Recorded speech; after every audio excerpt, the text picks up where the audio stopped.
કલાકારો માટે મહત્વપૂર્ણ જાહેરાત કે સરકારે સહાય પેકેજમાં થોડો ફેરફાર કર્યો છે, જ્યાં રત્ન કલાકારોએ હવે બેરોજગારીનો પુરાવો નહીં આપવો પડે। બાળકની શિક્ષણ ફી મેળવવા માટે તેમને બેરોજગારીનો પુરાવો આપવો નહીં પડે। રત્ન કલાકારની નોકરી શરૂ હશે તો પણ તેમને સહાય મળશે।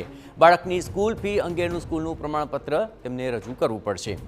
આગામી 23 જુલાઈ સુધી સહાય માટે તેઓ અરજી પણ કરી શકશે। તો આ એક મહત્વપૂર્ણ રાહત છે। રત્ન કલાકારોને આ પહેલા બેરોજગારીનો પુરાવો આપવો પડતો હતો, પરંતુ હવે તેમનું કામ ચાલુ હશે તો પણ તેમને આ પ્રકારની રાહત મળી શકશે। વધુ વિગતે વાત કરવા માટે જોડાઈ રહ્યા છે TV9 સંવાદદાતા બલદેવ સુતાર। બલદેવ, એક નવી રાહત રત્ન કલાકારોને આપવામાં આવી છે, કેટલા રત્ન કલાકારોને તેનો સીધો ફાયદો મળશે અને કેટલો મહત્વપૂર્ણ બેનિફિટ આ કહી શકાય?